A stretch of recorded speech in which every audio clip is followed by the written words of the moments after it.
Il faut que je trouve une idée de vidéo pour cette semaine, ça fait longtemps. Alors, idée de vidéo sur YouTube et ça va m'aider à m'inspirer.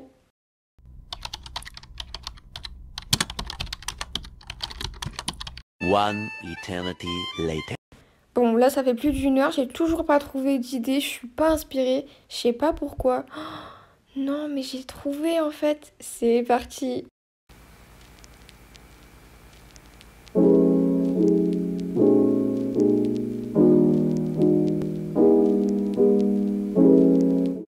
Hello et bienvenue pour de nouvelles croustilles. Je vous retrouve pour une nouvelle vidéo. On va parler de changement et plus précisément changer de pays. C'est comment, qu'est-ce qu'on peut se poser comme question, comment on peut se préparer. Je vais répondre à quelques questions qui moi personnellement je me suis posée. J'aurais beaucoup aimé regarder une vidéo comme ça à l'époque, mais c'est pas grave. Disclaimer, la vidéo va beaucoup parler de moi et de mon point de vue, de mes expériences de vie, donc ça va être vraiment différent à chacun. Par la suite, j'ai beaucoup parlé du système canadien, plus précisément québécois, parce que c'est vraiment le pays où j'ai déménagé et où donc je me suis adaptée à une nouvelle culture. Je ne veux pas parler de ce que je connais pas, donc je me prends comme exemple. Cette vidéo c'est pas vraiment pour vous parler que du Canada, parce que oui j'ai beaucoup en parlé, mais plus pour vous dire les questions que je me suis posées et pour vous rassurer, parce qu'encore une fois moi j'aurais grave kiffé regarder cette vidéo. J'espère que la vidéo sera quand même intéressante. Si vous avez des questions, faites-vous plaisir, la barre de commentaires est à vous. Changer de pays, ça fait peur. Je me rappelle encore quand on me l'a dit que j'allais déménager, j'ai eu vraiment une multitude d'émotions que j'ai ressenties d'un coup, avec un mélange d'excitation mais également de peur, d'appréhension, de questionnement. Voilà, je me suis posé une multitude de questions, mais aussi garder à l'esprit que si vous déménagez, c'est également que vous en avez besoin au plus profond de vous. Moi j'étais quand même prête pour de nouvelles aventures, c'est juste que j'avais un petit peu peur de délaisser ce que je connaissais pour aller un petit peu dans l'inconnu. L'inconnu nous fait peur, mais parfois il est bien pour nous. La preuve, je suis encore en vie. Alors, petite histoire, je suis née au Canada, plus précisément dans la ville de Montréal. J'ai vécu jusqu'à mes 6 ans et ensuite j'ai déménagé au Maroc jusqu'à mes 13 ans, donc j'ai vécu 7 ans au Maroc.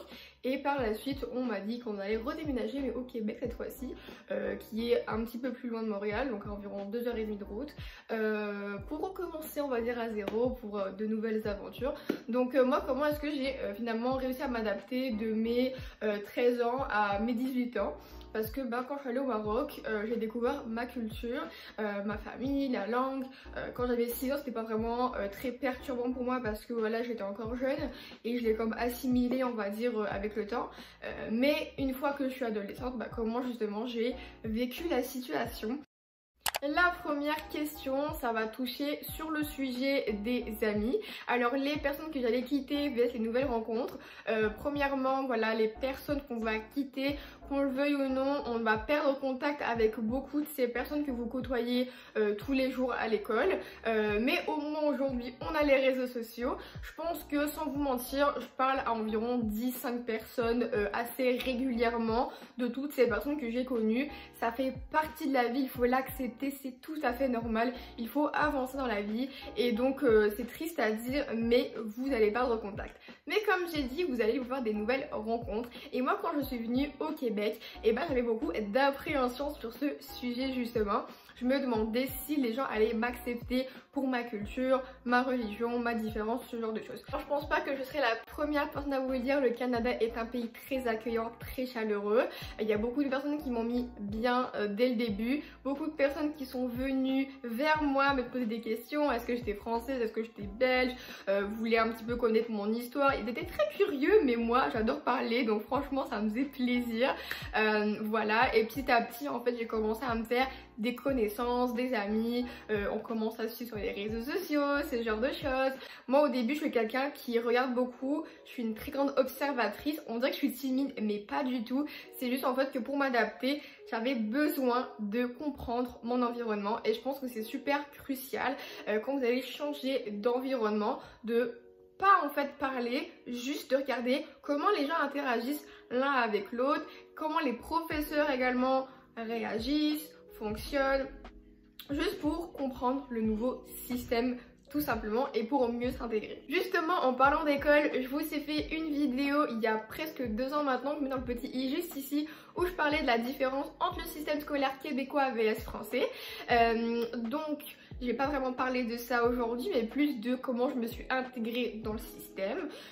Au début, j'ai beaucoup de difficultés. Personnellement, ça m'a pris environ 3 mois pour vraiment mieux comprendre le système scolaire. Donc tout un semestre, je me suis améliorée, ça s'est vraiment vu dans mes résultats. Il y a beaucoup de choses différentes du système français, donc c'est vraiment toute une réadaptation. Mais comme j'ai dit, les gens sont là pour toi. Et j'avais un prof principal qui souvent venait vers moi, me disait: ouais Camélia, est-ce que tu as besoin de ci? Est-ce que tu as besoin que quelqu'un te fasse le tour de l'école, te montre comment utiliser son agenda? Oh, est-ce que tu savais qu'il y avait des récupérations sur l'heure du midi? Blablabla. Donc franchement, ça a fait vraiment plaisir que les gens m'expliquent au lieu vraiment de me laisser découvrir toute seule. Bien sûr, j'ai beaucoup découvert de mon côté, mais ce que je veux dire, vraiment, les gens sont là pour vous informer et il n'y a pas de honte à poser des questions. Se questionner, poser des questions, ça fait partie de son adaptation et de son intégration. Donc n'ayez surtout pas peur de poser des questions et d'être chiant en quelque sorte. Moi j'avais super peur qu'on me juge et qu'on me dise: mais c'est beau avec tes questions, toi, pas du tout. Au contraire, en même temps, je connaissais pas la culture. Ils ont beaucoup de termes propres à eux, beaucoup de choses que moi je ne savais pas, que je ne comprenais pas et que je ne connaissais pas. Même si c'est du français, ça reste du français québécois. Donc il y a beaucoup de termes qu'ils utilisent que je ne connais pas, ou plutôt que je ne connaissais pas. Après 2 semaines, je parlais québécois. C'était pas très beau à entendre, mais j'avoue, je me suis beaucoup fait influencer. Et c'est ce qui conclut ma vidéo, j'espère sincèrement qu'elle t'aura plu, qu'elle t'aura aidé. Si t'as encore d'autres questions, la barre de commentaires est à toi, j'y répondrai soit dans une partie 2, soit sur Instagram. Alors très important de me suivre sur mes autres réseaux sociaux qui s'affichent à l'écran et dans la barre d'infos si tu veux me voir encore. Voilà, en espérant que ce soit le cas. Sinon je vous dis à très bientôt pour de nouvelles croustilles. Bisous.